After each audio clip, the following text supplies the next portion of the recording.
This is an impressive crowd, the haves and the have-mores. Some people call you the elite.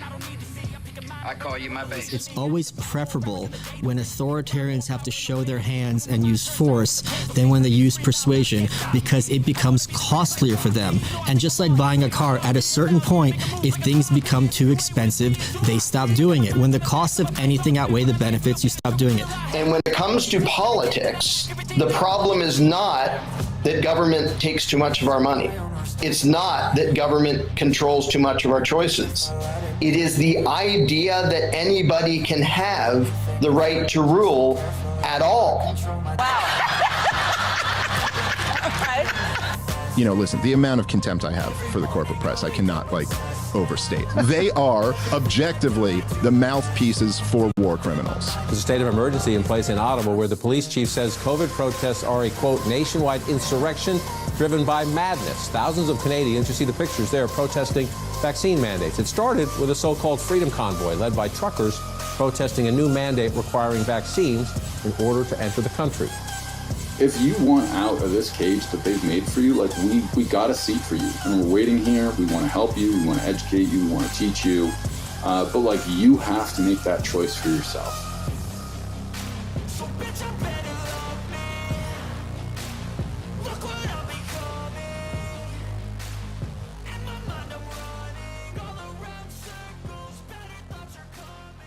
Starting tomorrow, we don't have to wear masks anymore.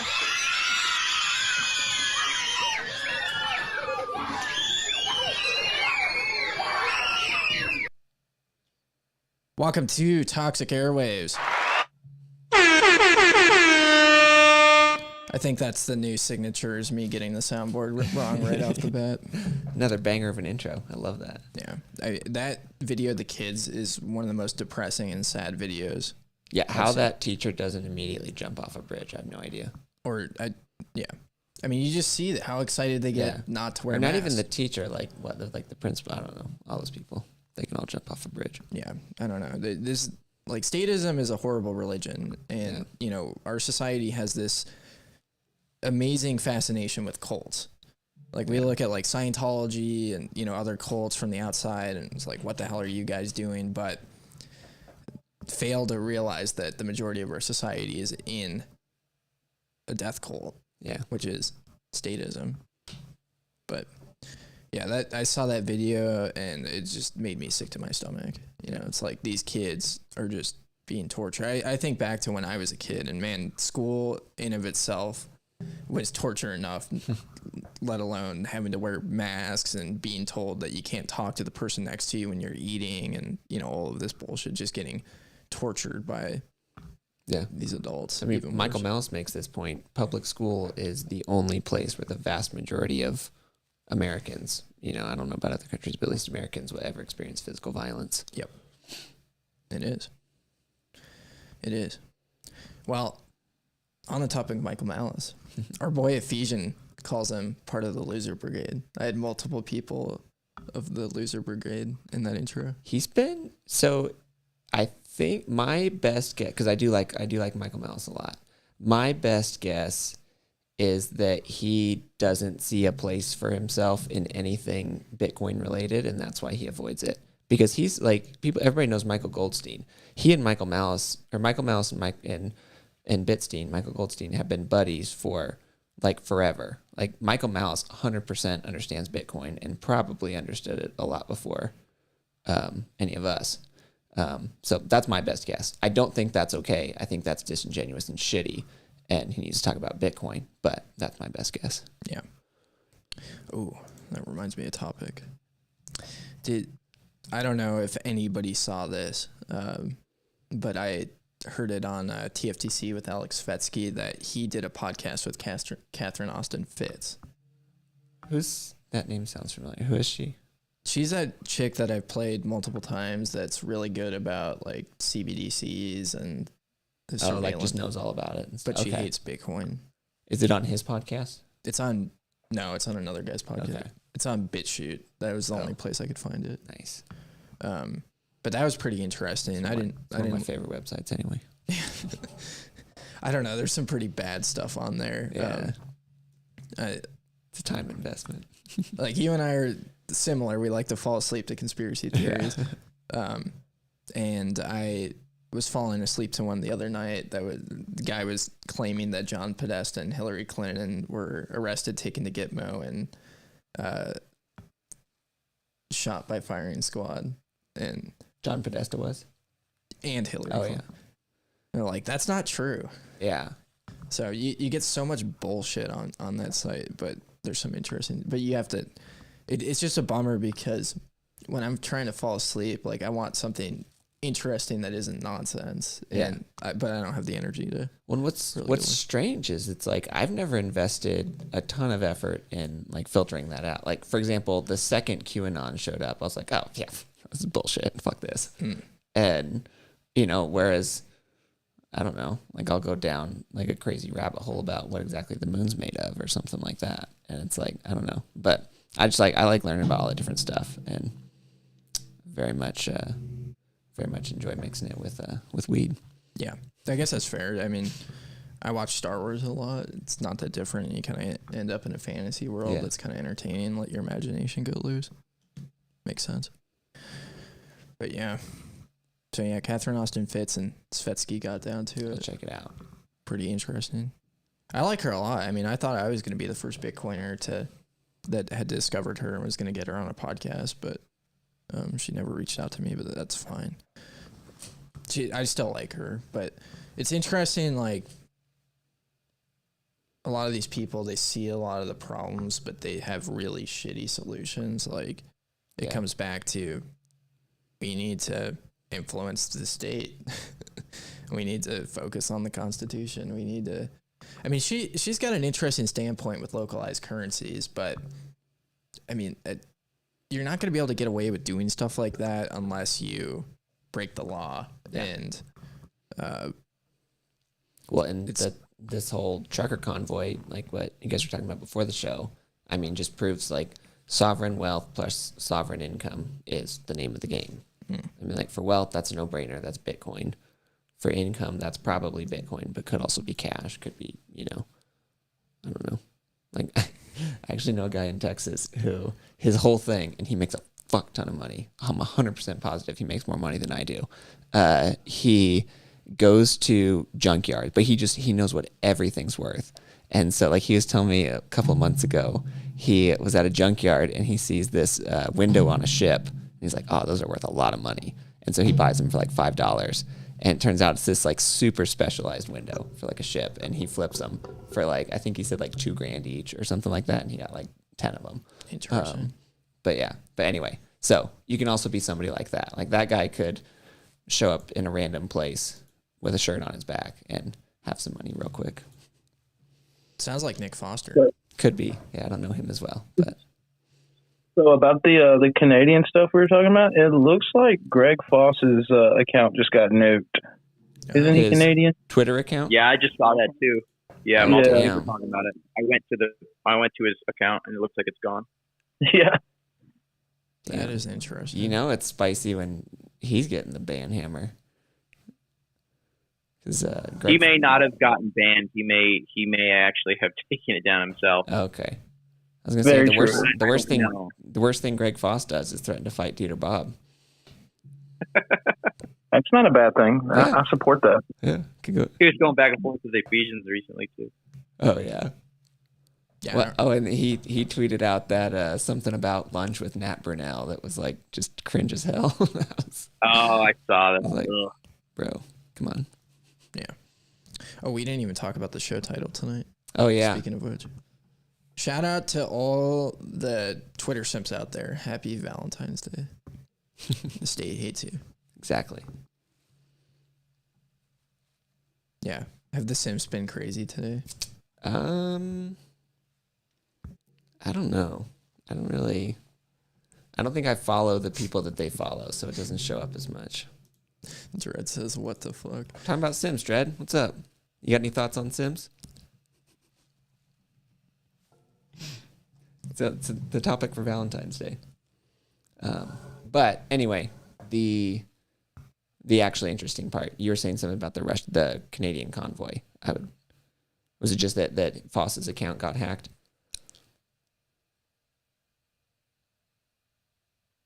Talking to me? Yeah, whoever's talking about that convoy. Yeah, rope. I was just pointing out that it looked like Foss's shit got nuked, and then they're basically gave themselves unilateral powers to just seize whoever bank account they want on suspicion, freeze your money and all that shit. I mean, if I was in Canada, I would be pulling all my money out of the bank right now. Yeah, for sure. At least get every cash. last time. Yeah. At least, yeah. I mean, not like it's much better, but at least you have something. You're not just up shit creek. Yeah. Right. Have they changed withdrawal limits at all? Have you guys heard? I imagine they will probably change withdrawal limits on the piggybacking on this, because I imagine people are going to pull their money out quickly. Yeah. I don't know. I would think a lot of them are, but I think a lot of them are still living in the matrix, bro. Like they don't, they think this is for their own good. They depend on the system, they're not ready to be unplugged. They don't realize it. They're fine with this. When I say a lot, I don't mean like even the majority or the people in the mass hysteria. I mean like the people they are actually targeting, because they're targeting specific people. They're targeting the tourists. So like something like freedom, I imagine they would be more apt to pull their money out, or move their money into Bitcoin or something like that. So, and I figure like with the extra laws coming down, I imagine part of that would be like withdrawal requirements. I don't know what the withdrawal requirements were before this, but I know that like pretty much every bank and government has them. Yeah. So, yeah, no, those are good points.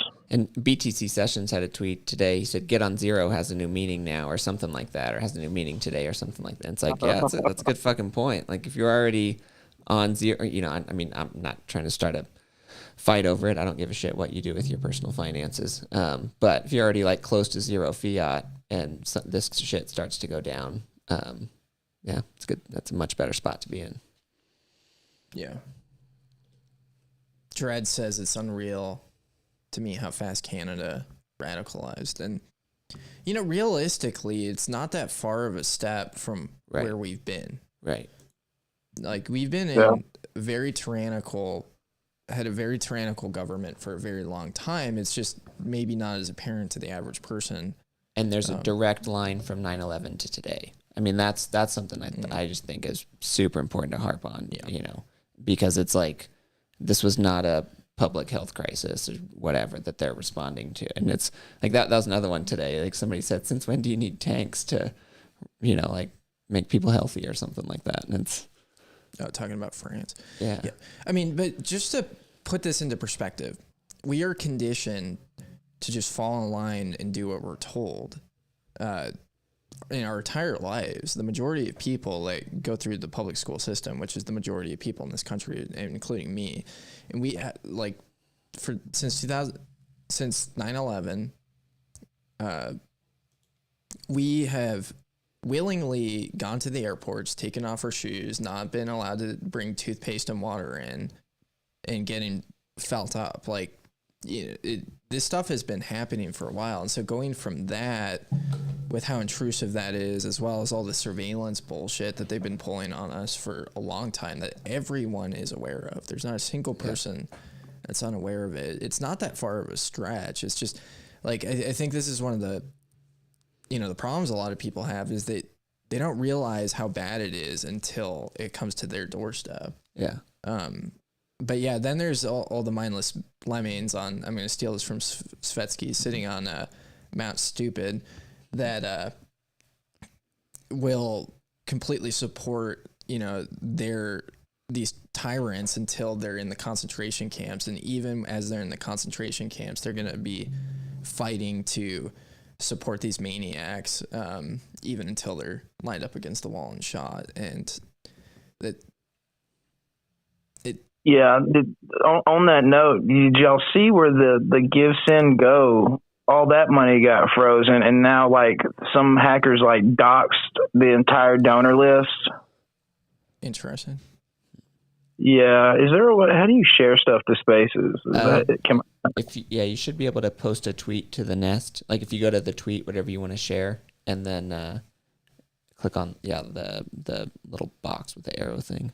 That should give you an option to post to this space. Like to post the meme at the top of the space? I think it has to be a tweet, doesn't it? No, it doesn't have to be a tweet. No. You can Don't listen to me. I'm a boomer retard. Here. If you click on the little share button at the top, there'll be a button for you to put in spaces. It says invite via DM or copy link. Yeah. But yeah, I mean, this is what's happening right now. Like when the state shows its true face, and it's not trying to the Michael Malice clip I used in the beginning.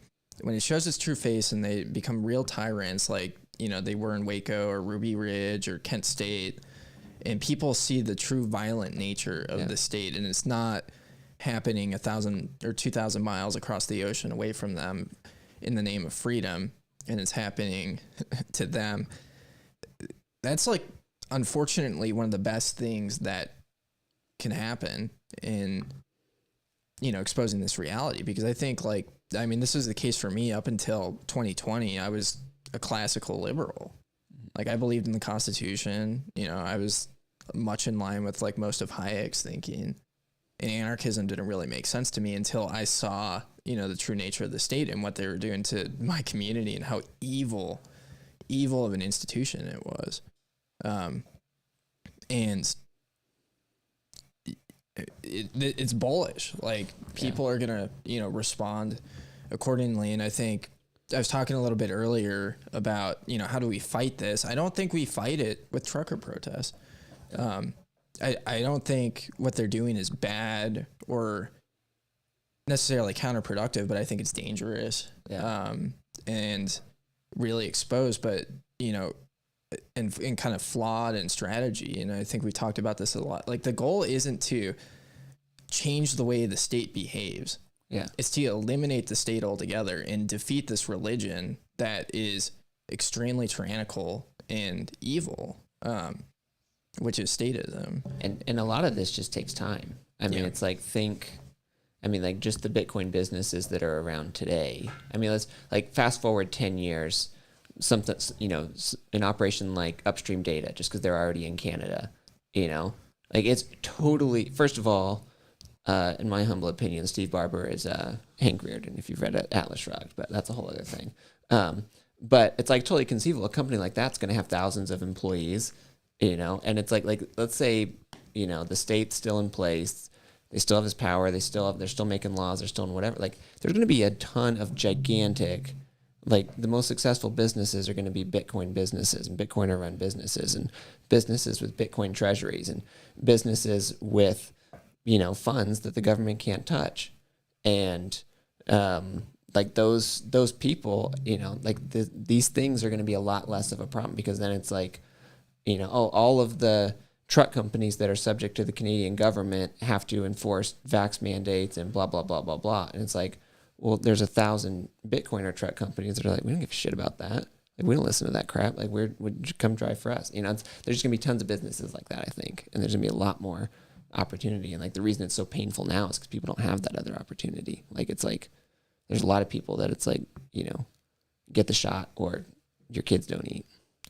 I think that's, definitely a thing. And, the main purpose of a protest ultimately is to make noise and create media attention. Yeah. To show other people that the same people have your opinion.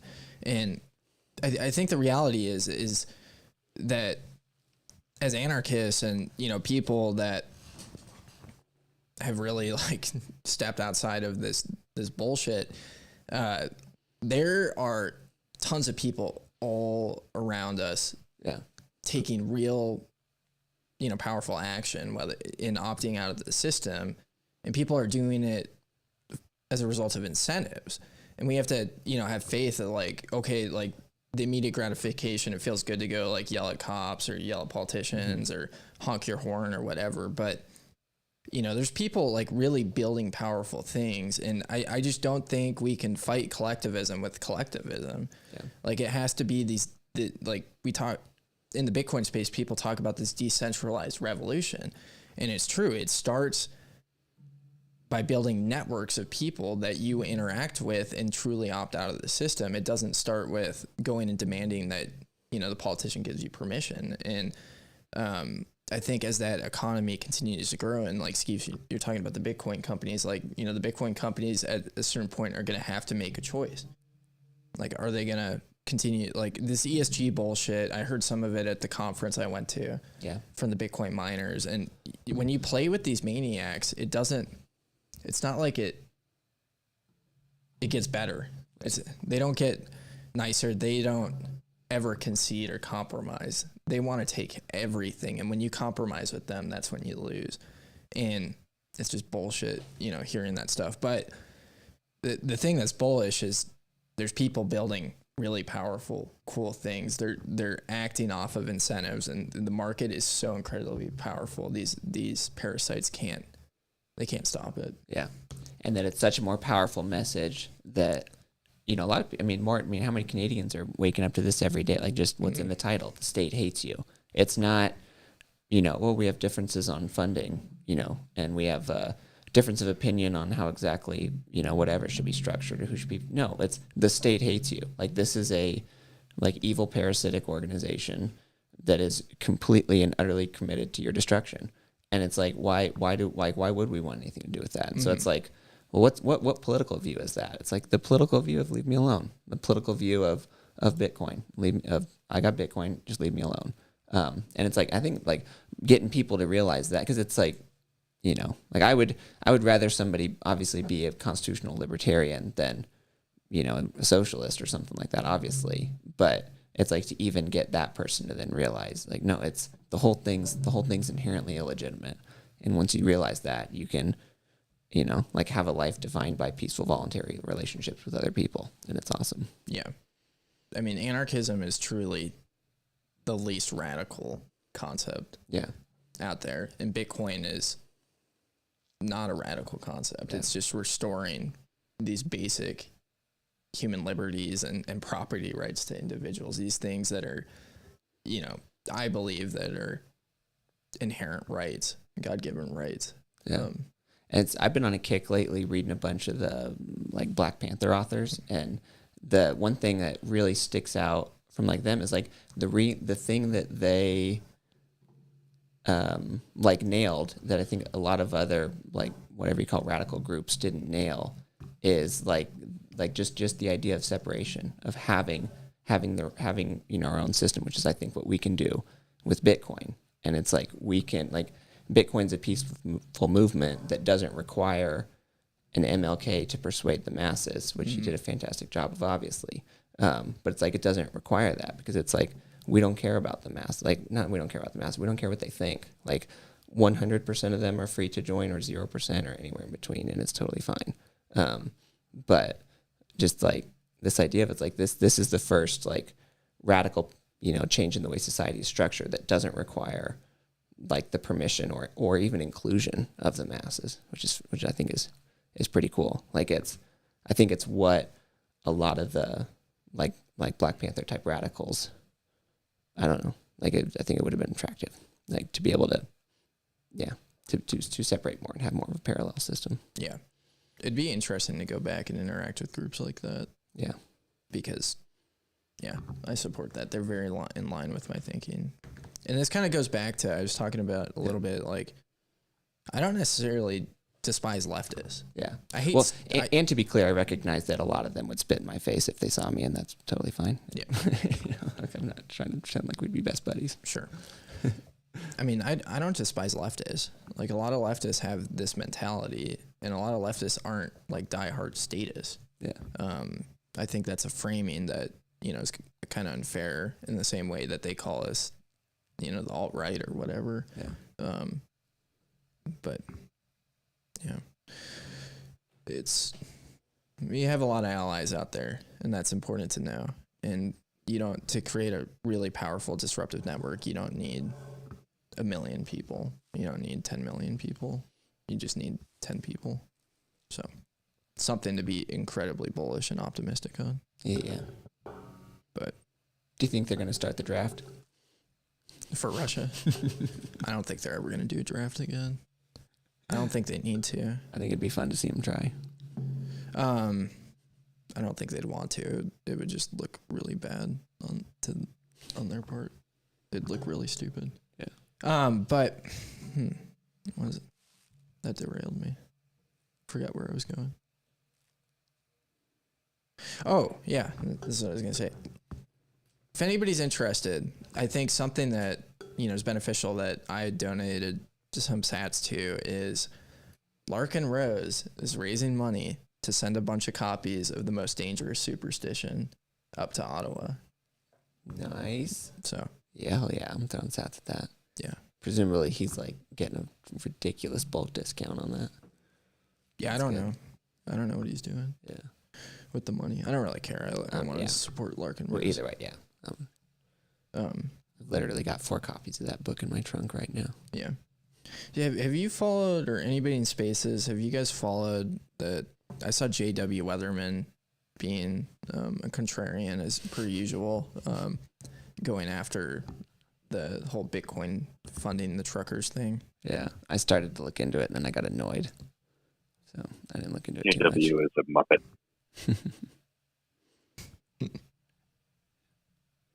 Yeah. Oh, did I say that on air? Yeah. Oh, well. Did you look into that, Arceris? Wait. Oh, go ahead. No, I what little I saw was that it was I don't even know what he was referencing, but it's some question of whether to distribute the money now or use it for other stuff, and I don't know. I didn't donate to that, so I just didn't really care. I checked out. So actually, I think that I wanted to pipe in earlier, but I think one of the reasons why Boss may have temporarily gotten off of Twitter is because of all the mess with JW. But basically, JW is I don't know, lack of a better term, bitching that the people, the Hong Kong Huddle fundraiser isn't distributing the funds to truckers with wild abandon and just giving out money like making it rain or something. That they're actually, kind of trying to be strategic about how they donate funds. Maybe trying to figure out which truckers are getting hurt hardest by the authorities, and maybe giving it to them first. I don't know, but he's just basically threatening to sue everybody involved. They don't hand out the money willy nilly.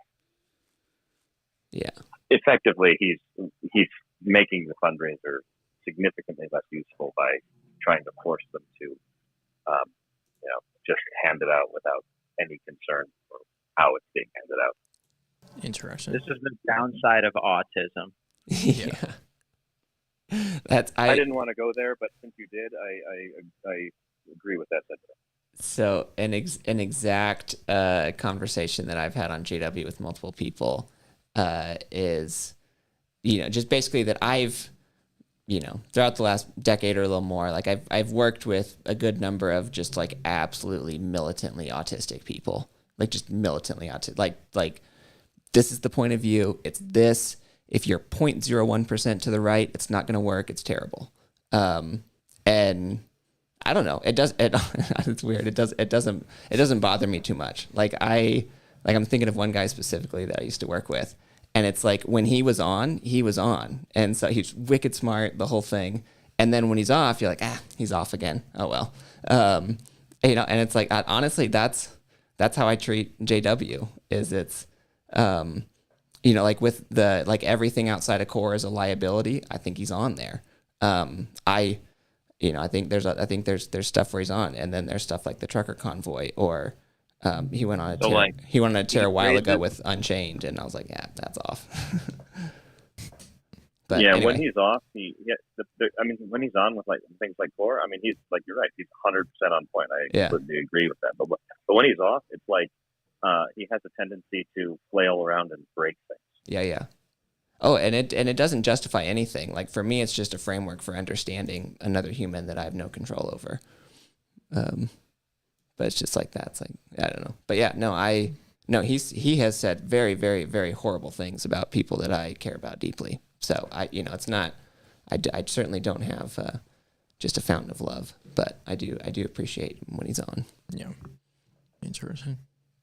I think this is one of the beneficial things too of these kind of underground, more smaller movements that are happening simultaneously is that they can fly under the radar a little bit more and maybe potentially be a little bit more effective and less confusing to people. But some ways that doesn't always help the case.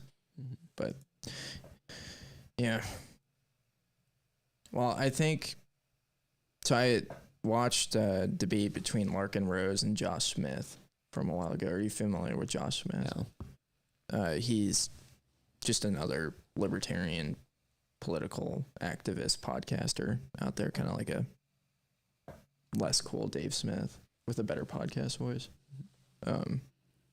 But Pedro from Meme Factory has one of the best podcast voices in Bitcoin. He doesn't even have his own podcast. I told him he should be a late night call-in show host. Yeah. One of those love lines. Yeah. I have a shitty podcast voice, I think. But it was kind of an interesting debate because it was a debate on whether libertarian politics was productive or not. Yeah. I don't know. So I'm assuming the Smith guy was the libertarian. Yeah. Well, yeah. He's super deep in the political scene. He's running for like chair of the Libertarian Party or something. You got thoughts on it? I would probably just do a shitty version of what Larkin Rose said. Yeah. Yeah. I mean, I don't see the point in like we've talked about before. Like to me, the move is opt out. Like to me, the move is separate ourselves from these systems as much as possible. Mm-hmm. Yeah, I'd agree. It's like I want to, I want to have as minimal interaction with that apparatus as possible because I can't control it. Yeah. I mean, I've had a little bit of interaction with the Mises Caucus and the Libertarian Party, Arizona, and I don't know how productive it's been. Yeah. I mean, I like the people there, and I don't want to. I think their hearts are in the right place, but I just don't know how productive it is. So Larkin Rose, his whole standpoint in this interview or debate was really interesting. So he brings his like opening statement. He's like, when slavery was a thing, the abolitionists had it right. The answer to slavery wasn't to make the slaves' working conditions better or like put regulations on how many times you whip the slave or stuff like that. The solution was to end slavery outright. And he kind of equates that to the state today. And this idea of like going in like the clip I used, the problem with the government isn't that they take too much for our money or, kill too many people or whatever. It's the fact that they have no authority to rule us whatsoever. I thought that was pretty interesting. Yeah. And that's what like get people to realize the whole apparatus is inherently illegitimate. Like it does not exist without violence, theft, and coercion. And it's like what and then so because the standard thing people get into is, well, this program, that program, what about these people, what about this, blah blah blah blah. And it's like go straight to the root of it and say when you start with a system that acquires resources through violent theft and kills people, whatever the outcome of that is inherently illegitimate. You can't start with like satanic pedos killing people and stealing their money. Like that's not a good start. Yeah. But yeah. Speaking of satanic pedos, they all look pretty shitty recently. They're like turning gray. Running out of adrenochrome. I don't know what it is, but they look pretty bad. Ugh. All of them. Somebody was tweeting about, I think it was the Prime Minister of, what's it called? Oh, New Zealand. Yeah, that crazy bitch. I saw her. She was like, she almost looked like she had like that Coke jar or something like that. Yeah. You ever talk to somebody who's like their chin's sticking way out, like they're grinding their teeth? Like it almost looked like she had something like that. Like she was on meth. Something. Yeah. Big fans of meth on this show. I mean, her mentor Hitler was all methed out, so it would make sense. Yeah. Shout out to meth. Yeah. Does a lot of good for people. Who else? Jim Jones. Fuck ton of amphetamines. I don't know about meth specifically, but man did a lot of speed. Meth makes the world go around, powers this podcast. Yeah. USA's started with Native American genocide. Correctamundo. Well, I mean, and that's the case with every government. And this is another good point. Is like, and Rothbard outlines this in Anatomy of the State. It's like no government has ever come into existence from a social contract. It comes in through conquest. Yeah. And they rape, they pillage, they kill, they burn. That's just the nature of the government. And so, I mean, that's a good point. Like, yes, the U.S. government killed a bunch of Native Americans. So did the Spanish. Mm-hmm. So did the English. They did that everywhere in the world. Yeah. They do it to their own people. This is just ultimately what governments do. And whether it was any state apparatus, that anytime you have a collection of a monopoly on violence, that's ultimately what happens. So yeah. Shout out to Geronimo. That guy was a badass. Yeah. Geronimo and Chief Cochise, legends in this area of Arizona. They took on the U.S. government or the U.S. military. And held out for a very long time. It's pretty impressive. Chiricahua Mountains, southeast Arizona. Mm-hmm. Very nice. And the Dragoons. Cochise Stronghold. Have you heard the theory that, so apparently at Skull and Bones in Yale is Geronimo's skull. I've heard that. And it was stolen by H.W., the first Bush. I've heard that and I believe it. It makes sense. Fuck that guy. Yeah, H.W. is terrible. So much. What's up, Jim? Good to have you in here. Yo, guys, how's it going? Yeah, I love listening to you guys rant against everything unreasonable in the world. And the state definitely hates us because the people who are in charge of the state are a bunch of parasites that just want money and power and don't give a shit about us regular folks. And it needs to be shrunken down. I think no. Having stop fucking lying. We still as humans work better in groups, and we need to coordinate to help each other. But I think the groups need to be way smaller than a giant organization, or relatively small when you think about it, that controls 300 million people. It's absurd. They cannot make all the right choices, and it needs to go and shrink down to Citadel size governance, where most people know each other and can agree on most things. And I recommend that people of like minds should gather together, and those people that are not of like minds with those people that are of like minds should leave those people of like minds alone and go hang out with other people that are like-minded with you, so that then we'll trade with each other.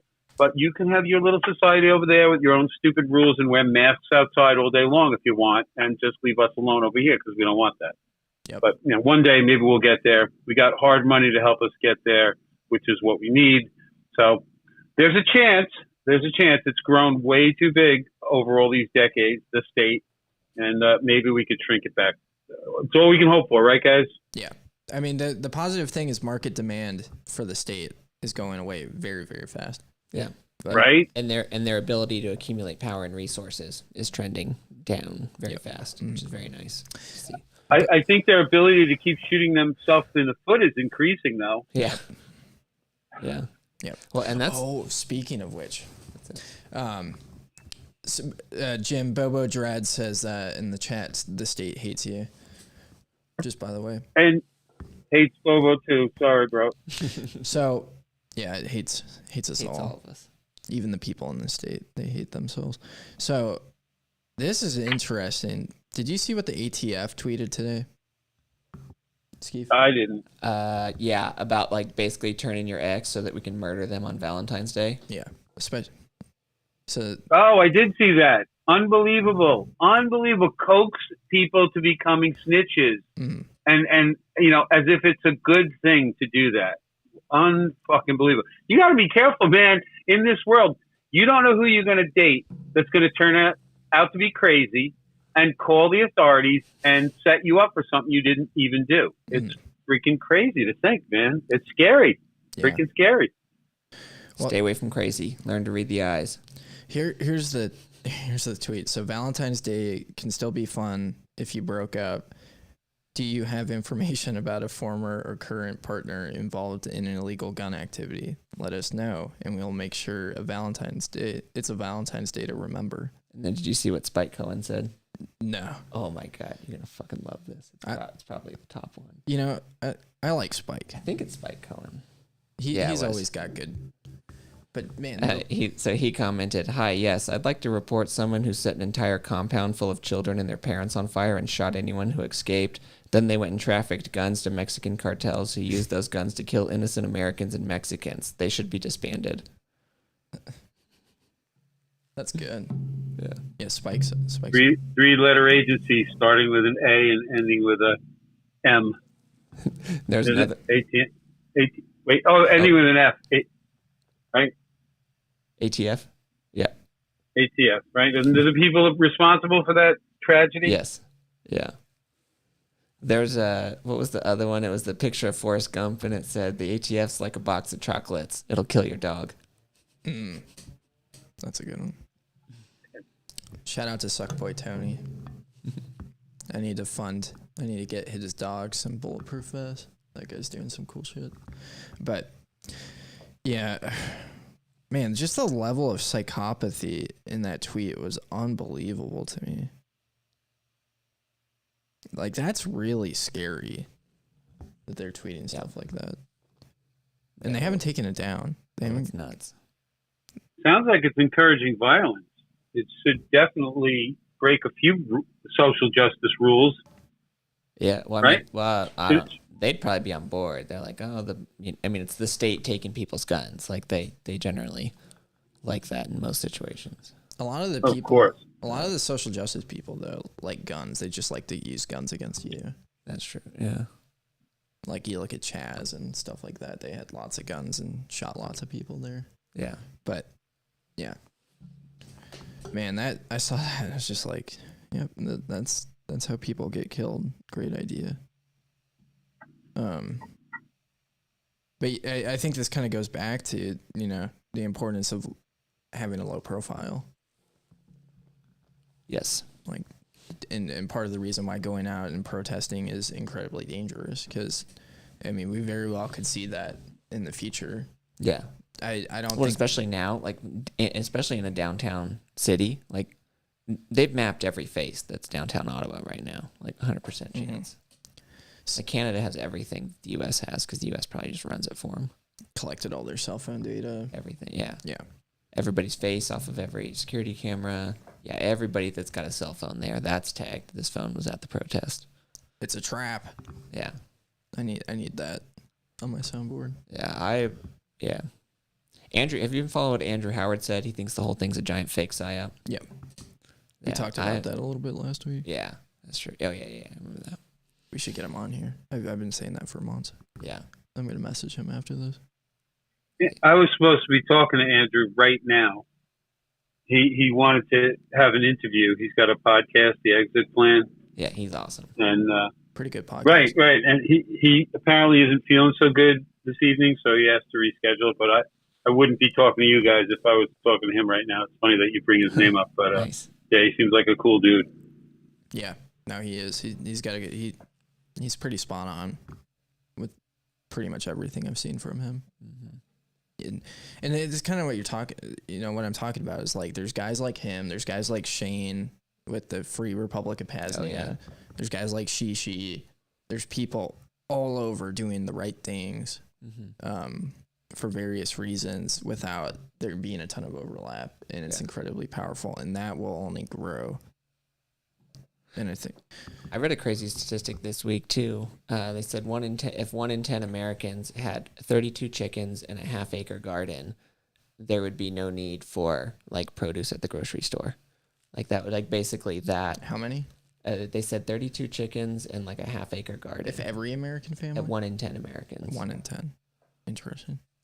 Like that would, I don't know. Who the hell knows what the real number is? But like that idea of like living in a community, like Owen Benjamin talks about this a lot, like where he is up in, it's called Boundary County, Idaho. Like everybody, like he I think, I forget what exactly he does, but it's like everybody that lives around him has a few things that they do, and then they all just like kind of sell, kind of just give it to each other. Yeah, that's my dream of what I want to accomplish this year.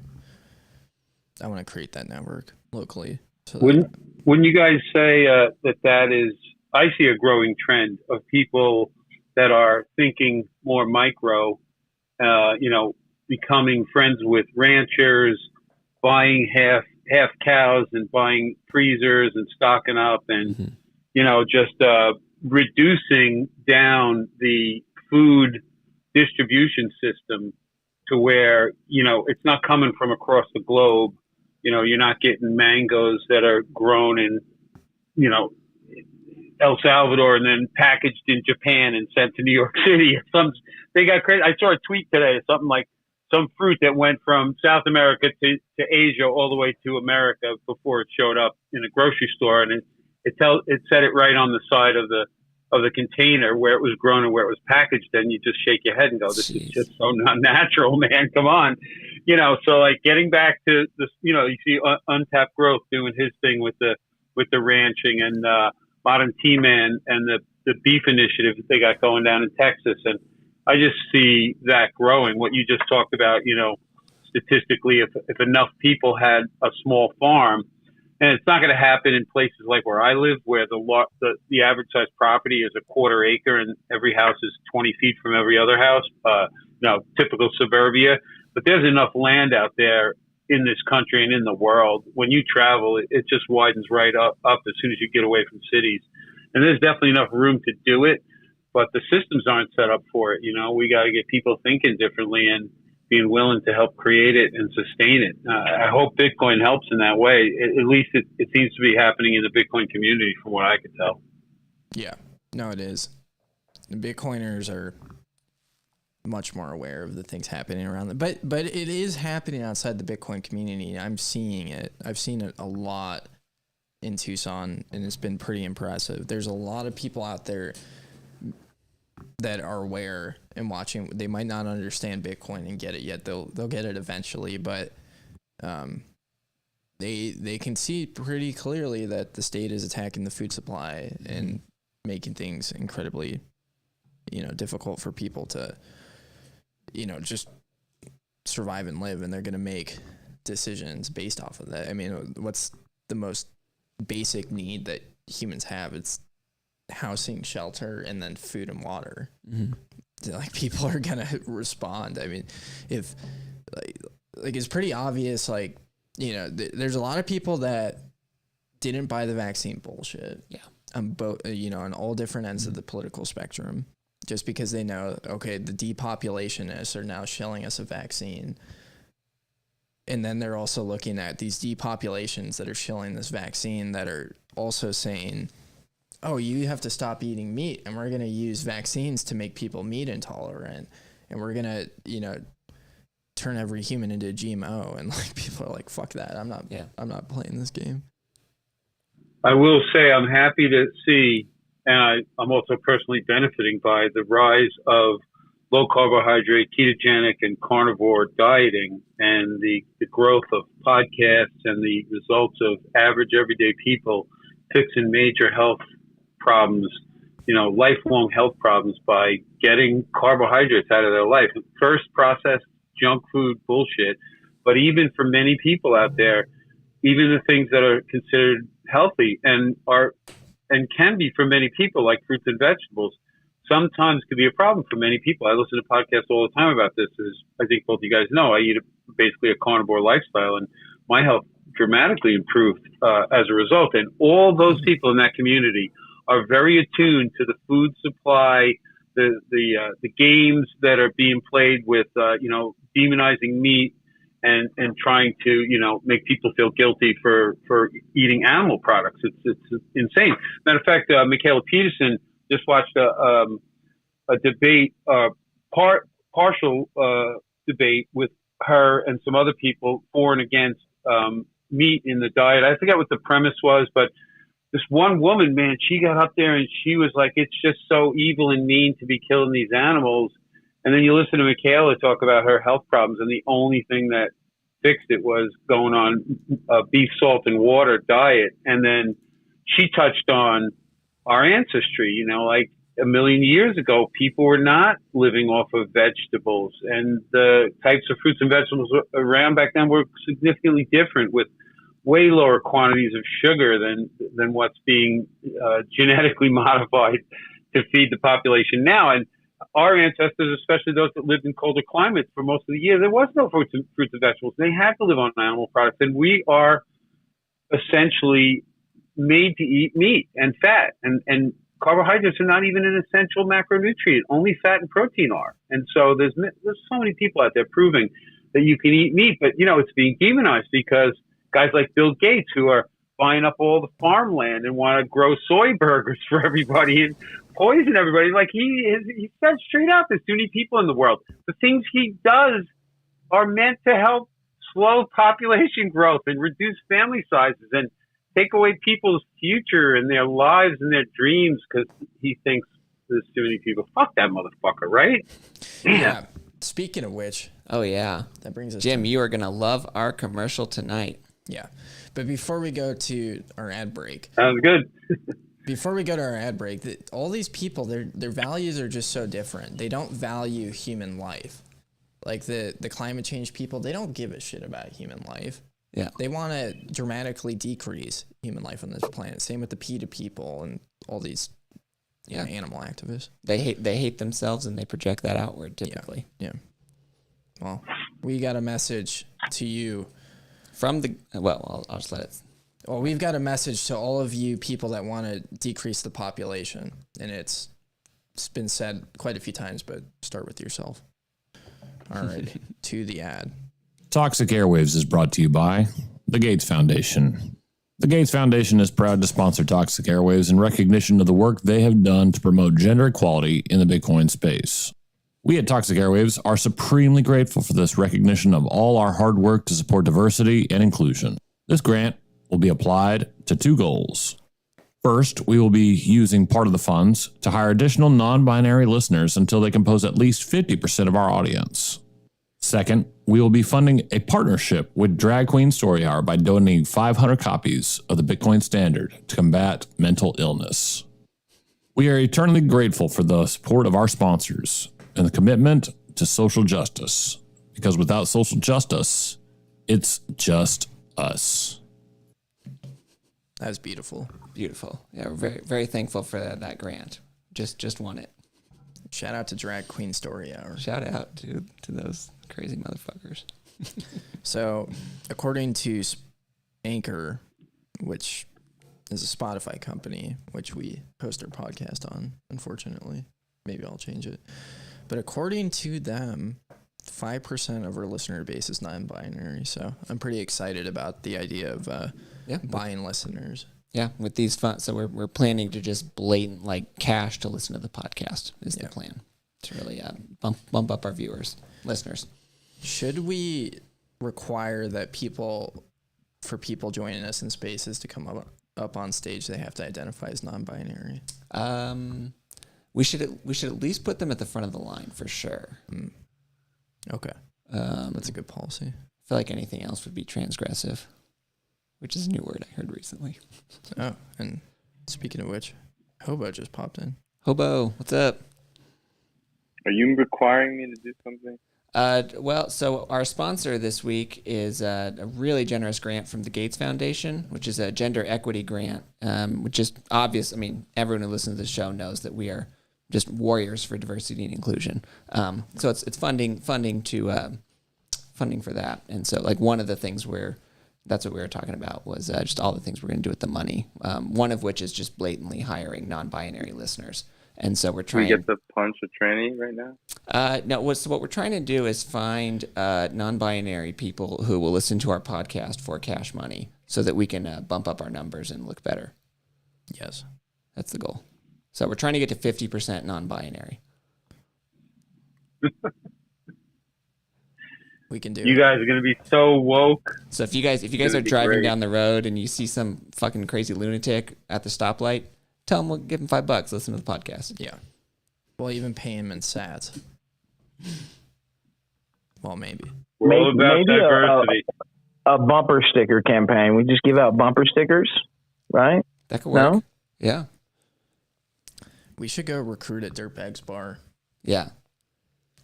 There's probably a couple of non-binaries there. Yeah. But yeah, that's the plan. That, and then the other thing is donate 500 copies to Drag Queen Story Hour of the Bitcoin Standard. Shout out to Drag Queen Story Hour. Yeah.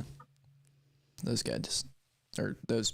Did you see Udi's new gig? Is that Department of Energy guy? What? What? Man. So I don't know if it's Department of Energy, Department of something. The guy is just wears pink high heels, but he does slightly resemble Udi. But so the joke, somebody made the joke. This is why Udi always wears sunglasses and a hat, because the guy has real short hair and looks like just an absolute freak of nature. That's funny. Because he's a spook. Yeah. I could totally see Udi being a spook. Oh yeah. Okay. Yeah. But everybody's a spook. Yeah. But him specifically, slightly more likely than others. You remember when everybody was calling Matt Odell a spook? So that was another one JW fucked up. Oh, that was JW. He was definitely one of them. Interesting. One of the dumbest things I've ever heard in my life. That was actually the example I was thinking of when I said he said some pretty horrific things about people I care about deeply. Yeah. Do you have any words for Matt Odell? Huge fan. Yeah. Even after what he did? Oh. Yeah, never mind. I take that back. Slightly less of a fan because on our Simply Bitcoin TV account, we were censored. He didn't even say don't use it. He just said, how about not the Unabomber? But anyway, we wanted Ted Kaczynski to be the username. But apparently, yeah. Even that crosses the line even with Matt. Tucson explained it. Yeah, I don't know. He was just joking the whole time, obviously. But yeah, Tucson explained to him how big of a fan of Ted Kaczynski I am, but still no luck. Yeah, we're big fans of Ted on the show, and it was really a shame. There it is. It was really a shame. Hobo. I know hobos in the house. I'm going to make this a clip and tweet it to Matt Odell. I have had the absolute pleasure of hanging out with him in person a couple of times and very much enjoy TFTC. It's been good. Yeah, it's a great show. I've been enjoying it recently. Some people... I always listen. Yeah. Zorn's always on that one. It's pretty impressive. Citadel Dispatch, too, is good. Yeah. Citadel Dispatch is one of my favorite podcasts to refer new people to Bitcoin to. Yes. Because it's so Are technical. you serious? That's a little technical, dude, don't you think? Well, that's why. Because they walk you through. I mean, the podcast... No, but the average noob is going to just... It's going to go... 90% is going to go over their head most episodes. And they're going to go, what the hell am I getting myself into? I don't know. Unless they're technically inclined and smart... and the other thing is he's very specific on all right, I guess it depends on how far down the journey somebody is. If you want them to learn important stuff, definitely send them there, but they got to be ready for it, don't you think? Well, it's super applied. That's what I like. Like it's like this is things you can do today. And it's like the technical stuff, whether it's economics or the computer side, like those are the most effective defenses against shitcoinery, in my opinion, because it's like, you know, if you understand the technicals of Bitcoin and somebody comes along and says Ethereum is more decentralized, you can say, oh, no, that's fucking stupid. Here's why, without too much effort. Yeah, I mean, the mining podcast, which is the kick I've been on for the last 6 months, going deep down that hole, are some of my favorites that he's done with Diverter and Neil and some of the other guys on there that I refer everybody to. I've been finding it easier to show people mining than just Bitcoin in and of itself. Like I think part of it is this idea of having a non-KYC income. Yeah. And it's something active too. Yeah. Rather than just holding it. That's true. I mean, I've been orange. Sorry, go ahead. It just feels so like demeaning and dumb to be like, here's the most powerful weapon for freedom or tool for freedom in the world. All you have to do is put in all your personal information to use it. Yeah. Versus here's a computer you can plug into your wall and now have access without anybody knowing to the most powerful freedom tool in the world, and I think people get that. And or here's an ATM you can take cash to and get Bitcoin sent straight to your Blue Wallet. Yeah, immediately. You know. I hate to say it, but unfortunately, I live in a place where I don't have those types of options. Really, I mean, mining, yes, I personally can't because of my current conditions, but there's ATMs and stuff like that. There's none of that shit around here because I live in freaking communist New York. And there's way too many rules. And half the businesses, half the companies that offer services out there like Strike, I can't use. I can't borrow against my own Bitcoin through Unchained Capital because all these people aren't licensed here because it's impossible to get permission to offer adults services that everywhere else in the world you're allowed. It's just insane. The state hates me. Yeah. But the thing, Jim, is you're connected with a bunch of people that can. Yeah. And that's it. Well, and I'm working my way toward all the things you guys discussed. You know, slowly disassembling my life here in New York. I plan to get out of here eventually, only to maybe come back and visit occasionally. There's just no reason for me to stay around here anymore, and I hate the winter. I'm going to come help build a house in Jamaica with Tread, who I see just showed up. Among other things, I got a lot of plans. I want to travel a lot, surf in different places in the world, and I want to tell people about Bitcoin and help out. That's why I come on, talk to you guys, man. Anybody who gets to hear this, here's our passion, here's our enthusiasm, our knowledge, whatever it might be we're talking about. If it resonates with the right person and they get on board, they learn about the best money in the world, it's going to change their life like it's changed all of ours for the better, help change humanity. Yeah, man, this is like my life mission now. It's freaking help people understand Bitcoin. Yeah. And how much the state hates us. I keep looking at the title on my phone. The state hates you.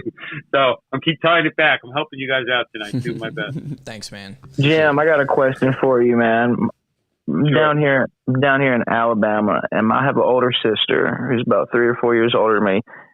Says she wants to move to New York really bad. She went and visited in December. Didn't take the vax up until this point, but got it for her and my nephew. She's talking about moving up there. What would be your argument for me to go to lay at her feet about why she should not? Well, first, let me ask you, when you say New York, most people that visit New York from somewhere far away, they go to New York City and generally Manhattan, which is one borough of New York City, one small section. Do you know where she went and why she wants to move here? Well, she likes the city life, but I know she went to the city. As far as where all she went, I know they went to probably a collection of different places, just doing the touristy thing. So I can't say for certain or not, but I know it was the city.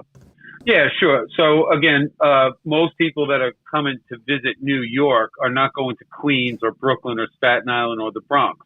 Unless they got a major reason to go there, they're going to Manhattan, the island of Manhattan that has all the giant skyscrapers. And it's a whirlwind of experience, I have to say. I even enjoy it when I go there, but I wouldn't want to live there. It's dirty and noisy and busy and expensive and an insane amount of rules. But it's really cool and really unique. And there's an amazing amount of things that you can do culturally and for enjoyment, and it's just very, very interesting. It's understandable why somebody would want to. But from a perspective of freedom, I don't think it's the freest place in the world by far. There's way too many rules. And like I go into New York City once a month for BitDev meetings, and the group of people at these meetings typically goes out afterwards to a local tavern and continues hanging out and talking. And I usually don't go because I have to travel an hour on a train to get home and it's already late. So one night I decide to go and I get there and I don't have a vaccine passport because I refuse to fake it. I refuse to play even to that extent. Like there's all kinds of things I'll do that are technically not to the rules. But I just couldn't walk in and show a fit, even if it's fake and they accept it. And the guy looks at me and goes, yep, that's another bonehead that took the chemicals without thinking just to live his life. No, fuck that, man. I'd rather go somewhere else. So I couldn't hang out. I was a little pissed off, but I'm like, no way. I don't care. The state hates me so much that they want to inject chemicals in me and I can't live my life. And these idiots are going to enforce that. Well, then they're not getting my business. I don't care. So I don't know how I got off on that tangent. But New York City, That's where it's a hassle. Like, and if she took the jab because somebody told her to or whatever, she decided it's what she wants, then she'll be able to do more stuff in New York because of that, as long as she can prove it. But like, what are they going to do next? If she moves here permanently. So it's hard to say, depending on her age, it could be a great experience for her, but she's got to find the right place to live, the right way to earn a living. And I don't know why anybody would want to make it permanent, but I can see why somebody who's young and excited about exploring the world would want to do it for some time. So it's hard for me to say talk her out of it completely, but I would encourage her to not get her hopes on thinking that this is a place to stay. But who knows? Some people do. They live their whole lives in New York City and they love it and they never want to leave. But I think it's also changed quite a bit, and the world has changed quite a bit. So I don't expect cities in general, and New York in particular, to be like bastions of freedom in the future. And if she wants to be somewhat free, that could be a challenge. Stack sats. Thank you. Appreciate it, man. Stack sats for her. I think that's. Yeah, no, I've orange peeled her for sure. She's stacking, but she's she's still got a long way to go as far as seeing the world and the system, the matrix. I should say, seeing it for what it is. Yeah. One like tangible number might be like just like if she hasn't already, like calculate out just what the budget would be in different places. Well, I should add like down here, she's built like a little IG page, and she's getting really good at makeup. Like she's quit her normal job and is just like paying the bills for a nice apartment for her and my nephew, doing makeup for weddings and proms and et cetera, So she's, okay. I think that's like in her back pocket. Like maybe I could go there to New York and do that thing. But, I was telling her like, it's so competitive up there. Like I don't doubt you.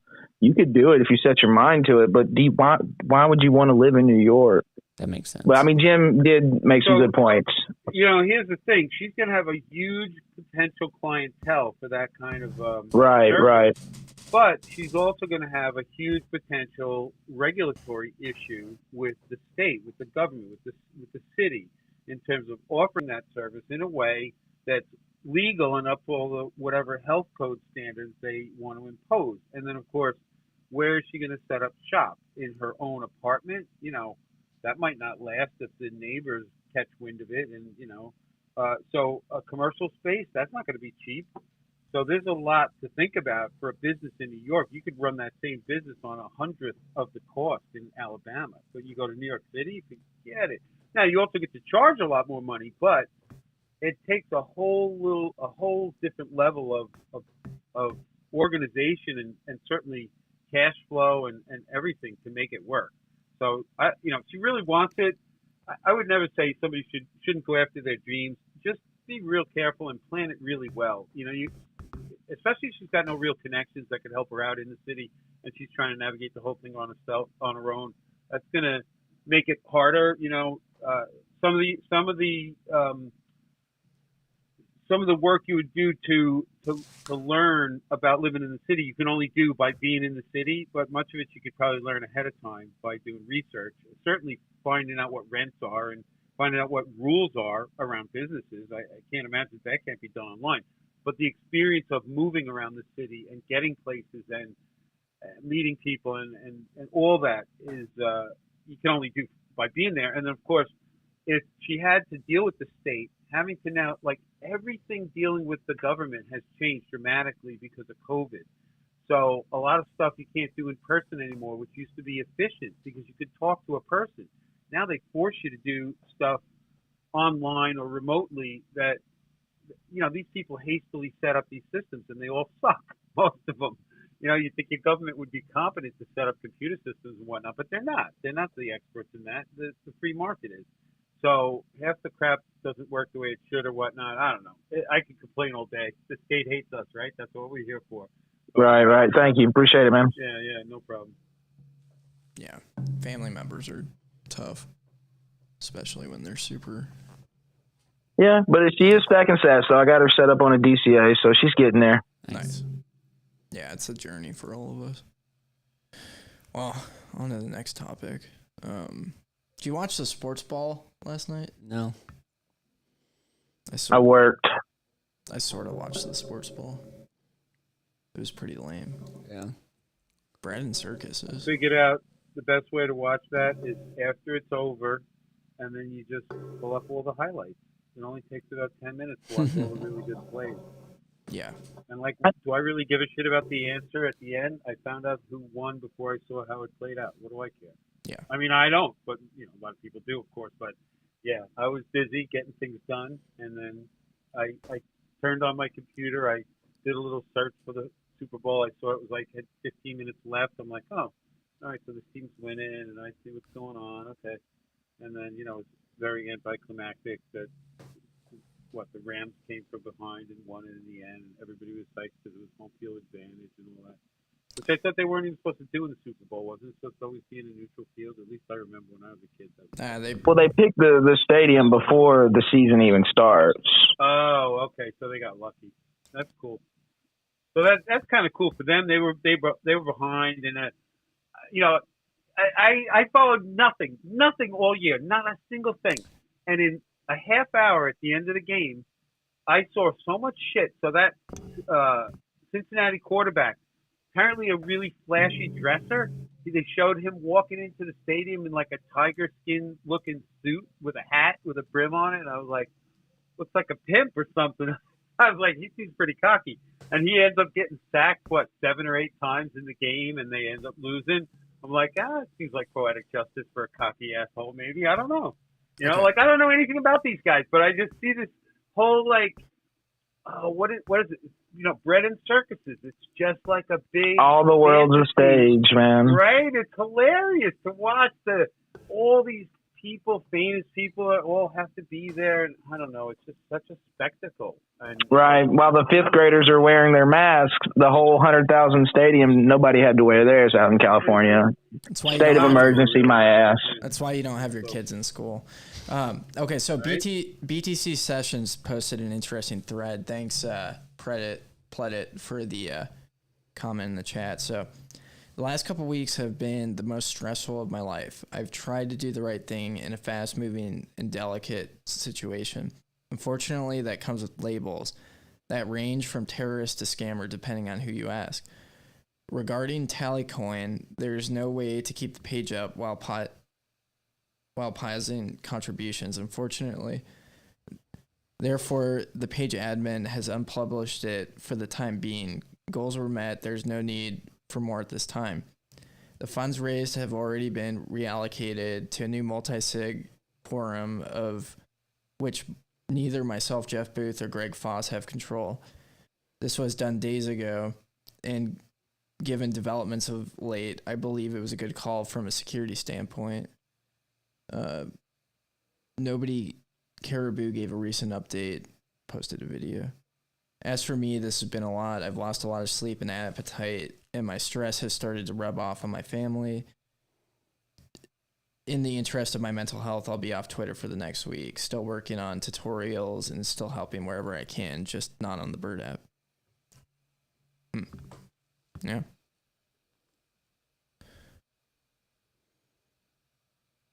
I haven't followed the situation too closely. Yeah, but I knew I wasn't going to donate, so I didn't follow it too closely. Yeah. Today, J.W. Weatherman posted something about those guys that start distributing that stuff soon, or he's going to donate a bunch of money to to some lawyers to go after Ben and Greg. Pretty terrible. Yeah, we talked about JW a little bit earlier. Yeah, it's crazy, and this is one of the problems of these types of movements like this, is just how easily they can be dismantled. Like MLK was shot by the government, proven in court. Yeah. So was Malcolm X.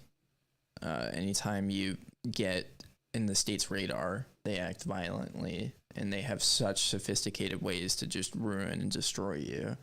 And so what this is, is taking things head on, and we have to take roundabout ways to, subvert them. And we have to have a long time preference against it. It's like, yes, the state is tyrannical and evil and does terrible things to us, but you can't just dismantle it overnight. And honestly, the more violent the state acts, the more people join us too. And so, I mean, it's a hard situation. It's really a hard situation. This is just what I'm trying to do. Well, and there's tangible and follow Francis and what the Bull Bitcoin guys are doing. They have people all throughout the protest. He's been tweeting out their flyers, all the stuff they're doing, but then they also work at Bull Bitcoin, a non-custodial exchange, and so they're in such a good spot to connect people with the information and the resources that they need. See what Dredd said. Dredd said JW should sponsor an ad this month. Oh man, that would be good. I'd like to stick to purely evil people like Pfizer and the Ethereum Foundation and Gates Foundation. Well, I mean, illustrious donators who fund these operations. And I don't know, the whole idea of suing other Bitcoiners because that's pretty terrible. Yeah, that's like Craig Wright level nonsense. Yeah, that's pretty terrible. That's pretty bad. Yeah, that's really bad. Yeah. I mean, of all the people you could go after too, I mean, why isn't he going after Craig Hoskinson or Vitalik? Craig or Hoskinson, Charles Hoskinson. Oh, okay, he's the Cardano guy. Cardano. Yeah. Yeah, I don't know. Yeah, I mean, or Meltem. The WF member. Yeah. Speaking of which, on the topic of the World Economic Forum, so there's that guy that is he the founder of Telegram or? Oh yeah, Pavel. Yeah. So is Telegram a bad platform to be on, based on that?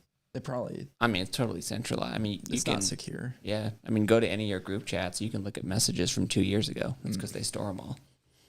Yeah, I mean it's like a margin. I think it's a marginal improvement over Twitter, just because it's not necessarily out in the public. You get your blast radius of who sees it is much smaller, even in a big group, than if you're just tweeting it out. Yeah, so if you're one of those people out there that cares about your future social credit score when that starts getting used and published, Telegram might not be the best platform for you. Yeah, or if they just, or if you're trying to purchase certain products, just not use Telegram. Yeah, don't use Telegram for that. That's a good point. Yeah, I mean, that's just so wild. I think it's easy to forget that everything that we do on the web for the most part is permanent to a certain degree. That's why I've been asking Katie, Jessica, all those people at Plan B when Fake Your Death is a service. So far, it's not part of their product offering, but I think it should be. I could see that. I told him I don't need royalties on the idea, just a 5% discount when the product's available. Yeah. Where would you go if you faked your death? Mexico, probably. Go hang with Andrew Howard. I agree. Yeah. I feel like Mexico's like the Western United States 200 years ago. Yeah. Yeah. There's places like that where nobody cares and you can just be left alone as long as you can make it work. I'm actually going down there after Unconfiscatable for a few days to check out some land. Yeah, I think the big countries are. Obviously go to a small country if you want to, but this idea that if the shit really hits the fan, Costa Rica or El Salvador or one of these little small countries is going to be able to say, no, big bad U.S. government, stay away. They're with us. No, fuck no. No, there's both those places are going to get absolutely steamrolled, as is the rest of Central America. But somewhere like Mexico, Mexico's in Central America, but place like Mexico's big enough that at least, look, they've pretty much shut down all the COVID stuff from a while ago, as far as travel restrictions and stuff like that.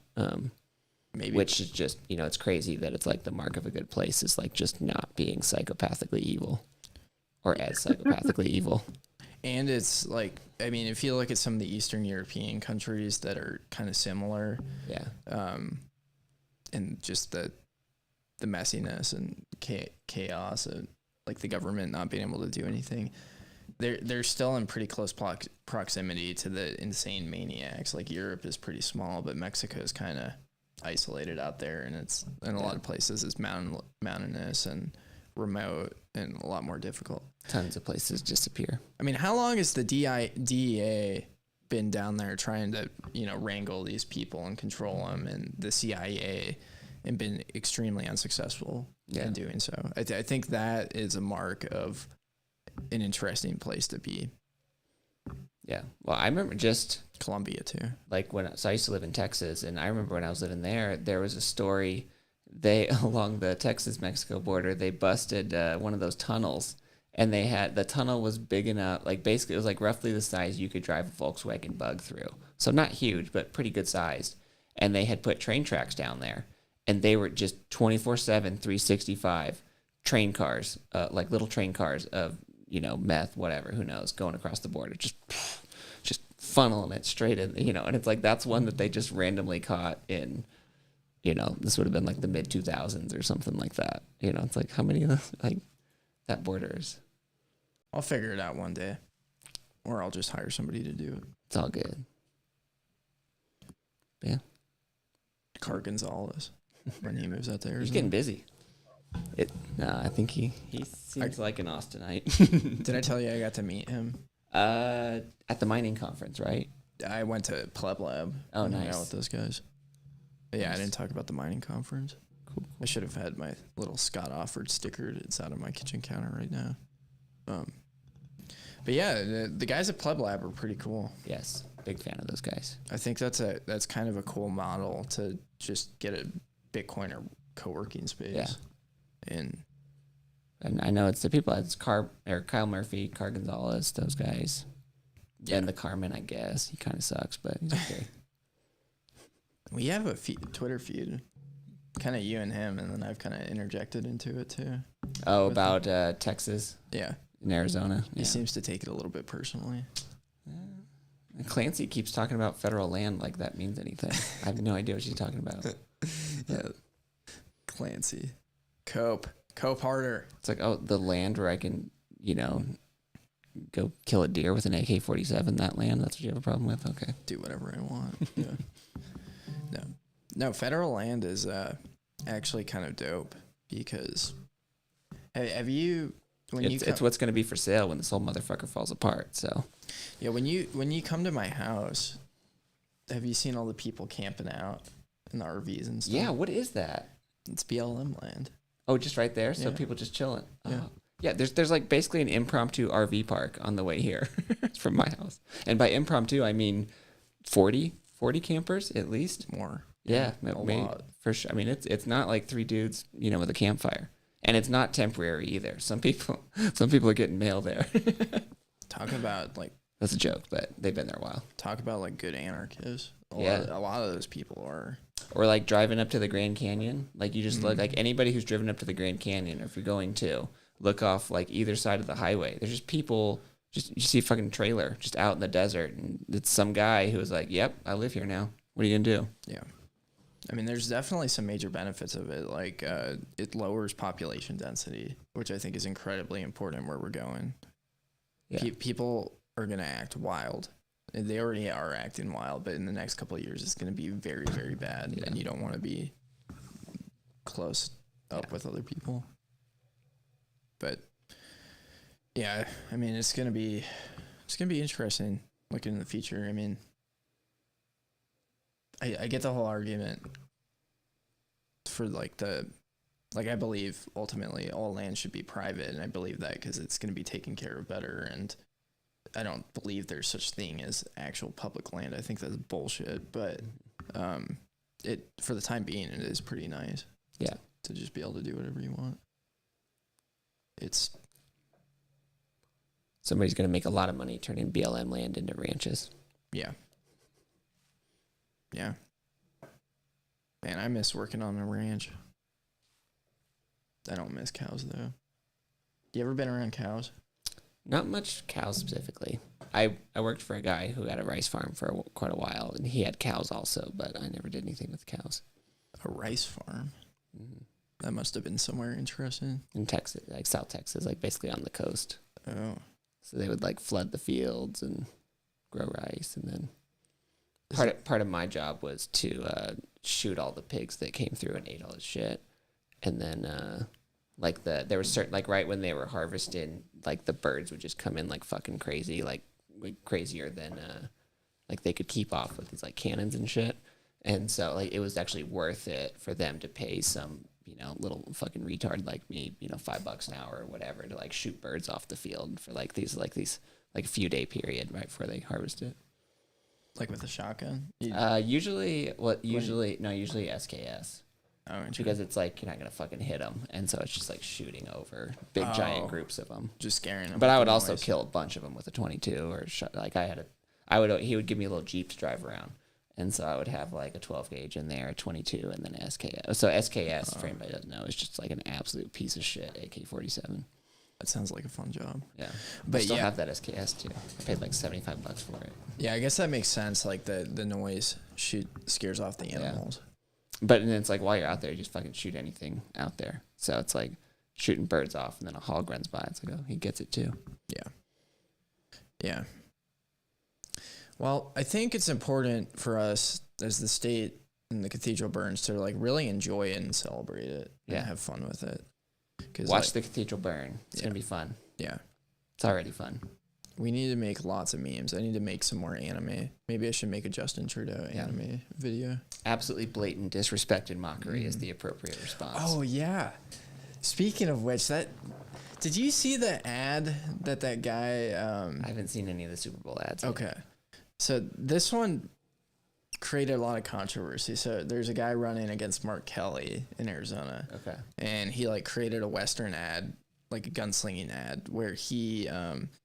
it's like Nancy Pelosi, Joe Biden, and Mark Kelly, and they have like a standoff, and he takes his gun and like shoots the weapons out of their hands, and so he doesn't like shoot them, and then they like run away kind of pathetically at the end. But I thought that was great. I thought that was hilarious. I mean, I wouldn't mind if he hit Mark Kelly, but. Yeah, sounds like a good commercial. I don't know. Mark Kelly actually proposed one of the most logical bills I've ever seen. Doesn't he? He lives in Tucson, right? Yeah. I'm like 95% sure I know exactly where he lives. Yeah. You're not too far from him. But yeah, he proposed to suspend the federal gas tax. So that would mean gas instantaneously would be like 18 cents cheaper a gallon. And that would mean food prices would go down. Yeah. It's like, man, somebody's actually like thinking. And more Burr, Yeah, more Burr. That's a good accelerationist move. Yeah. Yeah, that's a good point.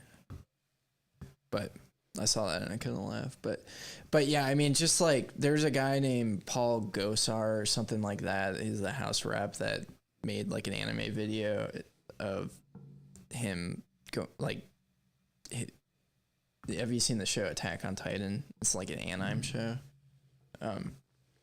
He it caused quite the stir with this anime video of him like hitting AOC and Nancy Pelosi with swords, and I mean just politicians like using the imagery of violence against each other. Yeah, kind of warms my heart. 'Cause that's what we need. We need them to fight each other. Mm-hmm. It's like fuck you. Don't get involved. Like don't stick your neck out. Like stay home and feed your kids or whatever. But no, we want them fighting each other. Like no, if both of your enemies want to go at each other, and you're like, I'm gonna fuck who wins. Like you guys just get after it. Yeah, it's very beautiful. It's amazing because they try to make it this big thing. They try to make it a big media stink. And it's just stupid, but it's very entertaining at the same time. And I think this is kind of like when they go after each other and fight in these immature ways. It's them showing their cards too of just how fickle and stupid they are. Well, and that power is the only language they actually understand. Mm-hmm. The only language, and so, yeah, that was my favorite Super Bowl ad, and I think that was the only one that I really paid attention to. I mean, this is something like about the sports ball. I think there's something to there's a direct correlation between how blue-pilled you are and how many advertisements you're willing to watch. Like, I feel like the more red-pilled you are, the less tolerant you are of watching these stupid ads. Yeah. My kid was like 3.5 before he ever saw his first commercial, and it wasn't even anything on purpose. Like, we just don't watch that shit. Like, it wasn't even I don't know. Like, we were at the grandparents one time, and he was watching some show, and it switched to toothpaste or whatever, and he goes, "Oh, could you please change it back? I don't want to watch that," whatever. And I'm like, "Oh no, but it's a commercial. Your show will be back on in just a minute." And he goes, "No, I don't want to watch the whatever. I don't know what the product was." He was like, "I don't want to watch that. I want to watch the other show." And it's this whole thing, but he just didn't understand what a commercial was. So I was like, "Oh, that's pretty cool. I wish I would have made it longer." I love that. That's so fantastic. Trying to think if we have anything else to talk about. Scottsdale tomorrow. Yeah. I guess I could talk a little bit about the mining conference. Yeah. It's pretty entertaining. Do you know who Paul Hey, my hop off, guys. Appreciate it. See y'all. See you. Have a good night. Have a good night, Rope. You too. Heard of Paul Oakenfold? I have not. He's a beep-boop artist from like the 90s. And they brought him out to play beep-boops. Okay. It was pretty entertaining. Oof. That's it's gotta be a hard life traveling on the country doing that. Whatever, I don't know what beep-boop is, but that stuff. It's the songs that sound like beep-boop, and sometimes they have dub-wubs in them. Yeah, I kind of got pissed at the conference because I had a great time because I just worked in the booth. I got to hang out with the Swan guys a little bit. That's where I got this hat. I got to meet Kaz, which is pretty cool. Cool dude. Yeah. Kaz, get a part 2 with Britt Kelly out already. First one was fire. Yeah, I told him. Okay. Yeah. Get that part 2 out. I guess I'll have to go listen to part 1. But that was a lot of fun. And I was trying to figure out how tall Mike Alfred was. I believe he's somebody tweeted that he's 5'5". I asked him in a tweet how tall he was, and he didn't respond. What a jerk. But so I went and listened to his panel with two other guys, and Dennis Porter was moderating it, which was there amazing. at least 2 billionaires on the panel? I don't think so. Ah, weird. Usually, I thought he only talked to billionaires. It was a very poor panel for Mark Alford to participate in. But he was going on about the ESG bullshit. Yeah, he's into that. And his stance was the government's not going to let you use fossil fuels, so you might as well ESG. And that pissed me off. And I almost stood up during Q&A and asked him how tall he was. No, yeah, I'm telling you, it's much more effective to make fun of people for like things that they choose, decisions they make. So I don't like. I hate Dan Held. I hate Mike Alfred as much as anybody. But I don't know. I try not to talk about his big head or Mike Alfred being short. Like, I want to talk about him being a communist sympathizer because he supports ESG, and Dan Held being a no original thought, dweeb who is annoying and schedules tweets. Yeah, I mean, I don't know. It deflates their ego. That's the thing that's so funny about it. Is because there's people, like especially the clout chasers, that spend so much time and energy trying to create this persona that they're somebody important and should be listened to when they're full of a bunch of air. And there's a million plebs out there that have way more valuable things to say than they do. But being short or having a big head is totally distinct from that. Well, it's just going out there and being blatantly disrespectful. It's like the same idea with politicians. Yeah. That's my stance. See, I wouldn't make fun of them for having a big head either. I would stick to like murdering children for living on the wrong side of an imaginary line and all that kind of stuff. Yeah, I mean, it's kind of like the same line of thought as like, why does your profile picture look like you just came for the first time? Or that makes sense. Don't call the manager on me, Senator Karen. Yeah. Like, those are so good. Yeah. Just the blatant disrespect, I thought was pretty appropriate. Yeah. Much better than, and the thing about it too is like, if they have a good sense of humor, like I'm not trying to go out there and be vicious. If they have a good sense of humor, then they can they can roll with it. So, which I think Mark Alfred surprisingly has done more so than Dan Held, because I'm blocked by Dan Held. Yeah. So he blocked me for calling Kraken a shitcoin casino. He blocked me because I said I was really grateful for his original tweets. But cool. Do we have anything besides Scottsdale meetup tomorrow? We got Scottsdale. I need to schedule the Tucson one, but we're gonna have one this month at some point. San Diego meetup on Friday. It's on the meetup page, whatever their meetup is. I heard some people talking about that today. 36-cent kilowatt hour. Allegedly, I will be there. And by allegedly, I mean I'll be there. So show up if you're in the area. I can't ever live in San Diego. I can't believe that shit. Yeah. You pay so much for electricity. Yeah. Anti-human. Hey, either of you guys have plans to go to Unconfiscatable in Vegas in March? I'm not going to be able to make it. Hi guys. Hey, what's up? Oh, good. I wish I could join you guys, but my distance is very far, guys. I have no idea what you're saying. Yeah, no, I've thought about going to Unconfiscatable. I've been talking with Mike about it, but that looks like a really solid conference in Vegas. It does look fun. Yeah. Yeah, he's had two of them. I've been to both, and it was definitely worth it. It felt like Bit Block Boom in terms of being a relatively small and intimate enough to have long conversations with a lot of people over several days, and you end up connecting with a lot of people, and it just felt good. And he's got some very good speakers. I'm sure they'll be bringing some good information. Yeah. It's worth it if you can make it. You guys aren't far away. That's what I was thinking. Yeah. Surfer Jim's going to be there. It's going to be a good conference. Yeah. Oh, cool. Not because I'm going to be there, but it is going to be a good conference. No, and actually, I never went to Vegas until I went to his conference, so I've been there twice, but he has it at this place, the D Hotel, which is right on the Fremont Street Experience. If you guys know what that is, it's like a, I don't know, it's a city block long, whatever that measures. Oh, yeah. In fact, I know what you're talking about. Like, they got, like, the Airstreams and stuff. Well, it's got a giant curved roof that goes over, it goes from one side of the street to the other, all the way down like a city block, like a half a mile or some crazy long distance.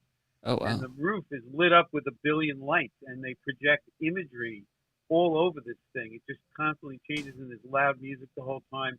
And it's like an outdoor carnival because it's like an outdoor mall. People are just walking around because there's all these casinos and restaurants all along, and there's circles painted on the ground, and there's street performers everywhere. You know, like chicks dancing, magicians. It doesn't matter, like anything, and you know, all talking their thing, whatever, making money, but it's like a really lively, cool environment. Like for a couple days, it's pretty cool, and of course, just the conference is worth it. But it's held in a cool place, and then there's it's too late now to get into it because it's sold out, but he has a steak dinner every year, and that's always good to go to. There's a whole bunch of side events. There's a poker tournament that you can enter if you're into that. So it's pretty cool. And then, like I said, the conference itself is also quite good. Nice. Well, let's be honest here. The best hotel on the Strip is Circus. I don't know much about Vegas. It's like the worst hotel. But yeah, anyways, bullish on Arizona, bullish on the downfall of the state, bullish on Zorn showing up right as we're ending the stream. But yeah, thank you for everybody that showed up in the chat and on Spaces tonight. Have a good one.